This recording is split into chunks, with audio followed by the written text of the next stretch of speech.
It's my feel-good breakfast show.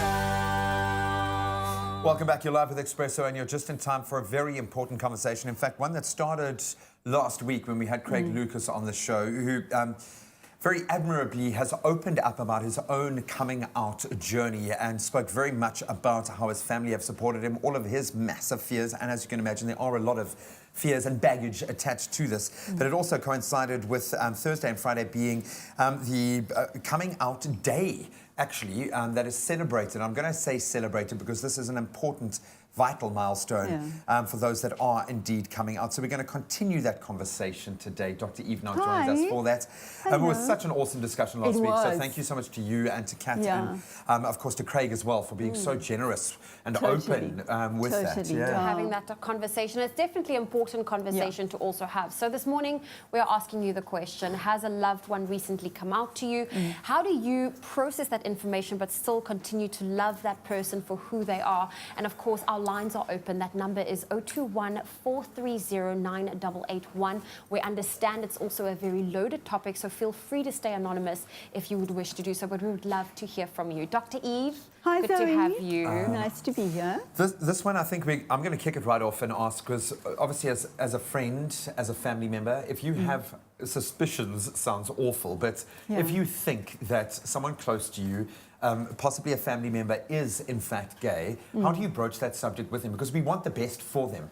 I would feel with the amount that I talk, I'm going to just blurt it out there, but that's not our right. That's not our job to do that. How do we approach that person? Is that a simple question? It's not a simple question. The point of the matter is that people may be coming out to you, or you may be suspicious that somebody is gay. You've got to be really sensitive and respectful around that. I also want to broaden the discussion that we're not just talking about young people, because that was Craig's experience. I'm also wanting to talk to people, to our viewers, who perhaps are living with somebody who they feel may be gay. They may be married to a man or to a woman who they feel may be gay or even transgender. So we're inviting you to join us in this discussion as well. Whether you have a teenager, whether you have a young adult, or whether you have a partner who you think is coming out or may want to come out to you, we want to hear from you. How do you feel about it and how do you manage it? So I want to put it into a context of why it's so difficult and why we even need to have this conversation, because there's a part of me that feels we shouldn't be having this conversation. But I'm also not naive around the incredible dangers and stigma that do exist for people who are wanting to come out. Up until 1987, homosexuality was classified as a mental illness, as a mental disease. Only then was it taken out of what's called the DSM, which is the Diagnostic and Statistical Manual, in 1987. So we've only had a very few years to actually destigmatize this as a mental illness. What used to happen back in the day was something called reparation or conversion therapy. And it still happens today, especially in some kind of religious environments and in psychological therapeutic environments. But it is completely illegal for this to be happening. If I, as a practitioner, were to be caught trying to convert somebody out of being gay and turn them into straight, I would be struck off my own record. I wouldn't be able to practice anymore. But it does happen. And I'm saying this so that we understand the gravitas of somebody who's coming out to you, and for you as a loved one, how you should be treating them, how you should be respectful of that information or that suspicion that you have when somebody decides to come out to you. It's really imperative, and we're going to talk further about what is the impact of that on the person's health, because that's where it hurts the most. Oh, well, we heard Craig talk. He used the words, "I'm going to die if I don't get this out." So we're going to leave the discussion there for now. That's right. Our lines remain open. Please remain anonymous if you feel so. That number is 021 430 9881. We'll be back with Dr. Eve shortly. It's my feel-good breakfast show. Welcome back. You're live with Expresso, and you're right in the middle of an incredibly interesting conversation, one that started last week and one we are continuing right now. Today specifically, we are talking to family members, people who think that they have a loved one or someone really close to them, possibly a partner in marriage that they think is gay, and how we handle. Are we supportive? Do we map this incredibly tricky phase of any relationship. 021 430 9881. Please give us a call. You're more than welcome to be anonymous, but we'd love to hear messages of support as well. Dr. Eve, messages of support. It's very such an interesting topic. Yeah. That's right. Well, Dr. Eve, help us understand if a loved one has, written a letter or called you or sat you down to disclose their sexuality with you, what do you, as the person receiving the news, need to understand about what that person had to go through in order to come out? Right. So there are a few rules that I suggest people follow if somebody or when somebody discloses to you. The first one is just to listen. And that sounds simple, Zoe, but it's not. It's a big ask because your heart is pounding, your blood pressure is rising, and you really feel incredibly unsettled and what's called emotionally dysregulated. You're really thrown into a shocked state. And what I'm suggesting or I'm recommending is just listen. Just be present with that person and just listen to what they have to say so that you understand. Because this person has taken years probably in preparing the speech to you. So give them the respect of just listening. And the second thing that you want to do is ask questions. Ask questions to them about what this means, explain it to me, what's been going on for you. And then very importantly, offer support. Say to them, I'm struggling with it. I'm shocked by this. I need time around this. But I want you to know that I'm here to support you and tell me what you need from me. Give me some guidance as to how I can support you. And as I said last week on the show, there are groups for parents because parents do struggle. Many parents do struggle. And there are support groups for parents at organizations like Gala in Johannesburg, Triangle Project here in Cape Town, where you can, as a parent, join other communities of parents and get the support that you need. Yeah. The things that you don't want to do, you don't want to get mad. You don't want to throw the Bible at this person. And you don't want to send the person for counseling because you're implying... Unless they ask for it or ask for help. They're mad. They're mad or they're bad. They're not. They're sad. So really, you have to learn to contain yourself. I see you struggling just to breathe. Sorry, Zoe, because and I know that think you're not a prejudicial or stigmatizing person. For me, because I always try to put myself in the place of someone who's going through this, and intuitively, as a parent or a sibling, there is love, there is support. Even if this comes from completely on the wrong side of your spectrum, you are going to be able to put yourself in an empathetic place, hopefully, as a loving family member. Yeah. What if you're a partner? What if you are a husband or wife who has been lied to for your entire life? As much as you understand the prejudice and the pressures, how do you then pause and listen when you have to go through this? I really like that angle, and I like the fact that you are feeling shocked by it or ambivalent around it, because the first thing that you are going to feel, as you said, is a sense of betrayal to myself. I have been duped. I have been put into a marriage, or I have children with this person, and why wasn't I told? So your first response is going to be incredible anger and self-pity and rejection of this person, or feeling, as I say, a sense of enormous betrayal. Why was I put into this situation? So don't expect to feel immediate empathy or calmness. You're not. You're going to be completely inflamed and maybe even enraged when you initially hear about this. And that's why the person probably married you, because they expect society is going to stigmatize and discriminate so badly that they have to normalize themselves by getting into a heterosexist relationship with all the consequences that come along with it. And one thing that we know is that when you are not heterosexual, or you are not normatively heterosexist in your gender or in your sexual orientation, you live in fear.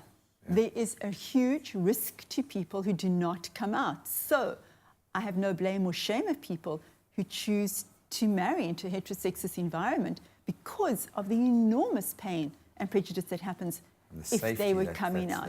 That seems to be offered. Safety, Exactly. But it doesn't, I mean, it's going to explode at some point or another. Okay. Well, we are going to continue our conversation with Dr. Eve shortly. Our lines remain open. Give us a call. That number is 021 430 9881.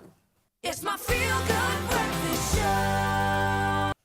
So we're continuing our relationship chat this morning. Someone that is close to you, possibly a child, possibly your partner, your husband, your wife has just come out. How do we handle this situation? How do we offer our support and feel supported ourselves through this process? Dr. Eve is here to answer the very burning questions. That's right. Well, Dr. Eve, earlier you were talking through, what to do when that individual discloses their sexuality with you. I love that you say ask questions like, how can I show that I am supporting you? What do you want from me to show my support? But you also said ask questions, but I can imagine there are certain questions that shouldn't be asked. What are some of the questions to stay clear of, and what are the ones that are okay to ask? So the questions not to ask is anything that's going to make that child or person feel shamed or feel blamed or feel it's their responsibility. Or like, where did you get it from? You couldn't have got it from your mother or your father. It isn't something that we passed on to you. Or what does that mean if you're a morphie? Does that mean that you're having sex in a certain way? So to be always associated with sexuality, which of course it isn't. This is about a sexual orientation. This is about who you love, who you're attracted to. Other people, yeah. It's not about just the physical act of sex, and people seem to cling on to that, and they feel very afraid of that. So that's something you definitely don't want to ask somebody. It's very private and very intimate. It's got nothing to do with the sexual orientation. And also, where are you doing it? And why didn't you tell us beforehand? And why have you kept this a secret from us? I mean, those are things you really don't want to be asking. And then the worst thing is when you're kicking your child out the house, because we know that we being clinicians, or just from research, that the more support the child gets, the healthier the child will be. And there are enormous health risks to people who are coming out, or rather people who don't come out have got other health risks, as we heard last week from Craig. Yeah. But people, I mean, the statistics are really awful. About 1/3 of people who are coming out contemplate committing suicide, and 1/5 of them actually attempt to commit suicide. 10% of gay, lesbian, bisexual people are denied access to health services, and 30% of transgender individuals are denied access to health services. Sure. We know that people who are coming out or who are minorities, they have increased risk of poverty because there are so many economic discriminations against them. They have a higher risk of isolation, social isolation, a higher risk of substance abuse, of alcohol abuse, and of mental illness. So do you want to be a parent who puts that child at risk, or do you want to be a parent who's kind of going to take care of themselves and their own sense of awkwardness and discomfort and really embrace your child because you want them to be healthy? This is a huge physical and mental health risk to anyone who is not heterosexist. Come on, people. Do you want to lose your child forever? Yeah. Bottom line. Yes. So we've got Jonathan now joining us on the line from Bloemfontein. Jonathan, thank you so much for weighing in. What's your comment or question? Yes, I just want to find out, good morning. My father and mother got divorced 3 years ago, and my father's now come out as gay. So how do us as the children cope with this situation? Well, I'm curious to know from you, how did you feel? Was it a shock for you, or was it something that you were suspicious about? Yeah, it was a bit of a shock. I mean, we always had male friends over at the house, but it wasn't ever like an obvious thing to us. So how are you feeling about it right now? I think only time can heal it, but yeah, it's just one of these things that we have to live with, I guess. I mean, that's his decision, and we need to support him in that. And what was your attitude towards gay people before your dad came out? Were you somebody who was kind of tolerant, or were you always quite stigmatizing? No, I was fine. I mean, growing up in this day and age, it's something that we are, it's a common occurrence in the country. So, yes. Thank you so much for weighing in. We're going to let Dr. Eve kind of give you some very practical advice and steps here. And I think a lot of families are going through what you're going through right now. So it's certainly not an anomaly. But we're going to wrap this up now. So we'll give you an opportunity to really weigh in there. I mean, I just hearing the tone, you get a sense that there is a certain amount of resistance. And, I like the fact that we are hearing support, but it's a very difficult thing. So how do we do this? And this is the one relationship we haven't actually spoken about for a parent. Yeah, you're right. This is quite a shocking thing to get your head around, because now you've got to recalibrate your brain into seeing your father. But, I mean, do you?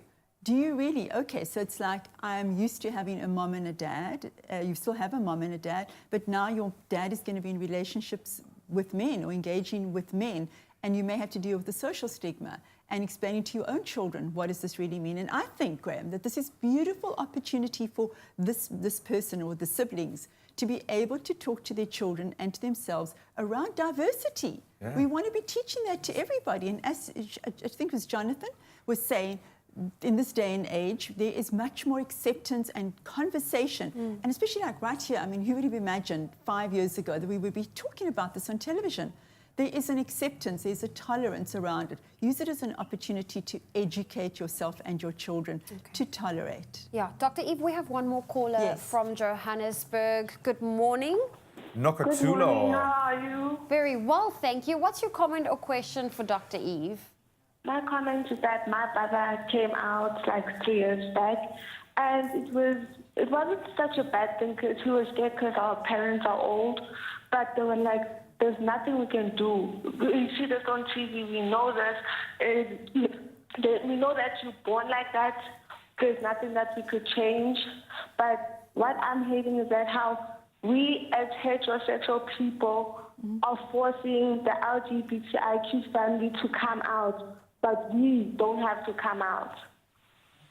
I'm going to do it right now. I've got something to reveal. I am straight. I know a lot of people have suspected it for a while, but I am. Nokatulo, I absolutely love what you are saying. Yeah, there were so many beautiful little triggers there about how supportive they're being about, and it is very difficult for an older generation to accept this. But yes. She's this is almost how you're protective. born. This is She who was you saying are. that, right, but she was also saying that she's quite grateful that her parents are old and don't have to deal with that. And I want to respect that. This is something which is very challenging for older people who are not used to it, who haven't normalized this as we have as younger people in society today. So thank you for that, and I hope that this is something that the rest of your community will see, so that your brother does not get harmed by the community or in his own community where he chooses to be living. Yeah, well, Dr. Eve, it's certainly been a wonderful topic Yes. this morning, one that Yeah. we will definitely need to continue in the I future. think so, Zoe. But Dr. Eve, always great to have you here. Thank and you. of course, people can connect with Dr. Eve on social media if you perhaps have another question for her. Thank you so much to everyone who weighed in as well, Nokatulo. We absolutely love the sentiments there. And please post any questions that you have if you want this conversation to continue right here on Expresso. You guys drive that conversation, so let us know. But thank you, Doc. Awesome.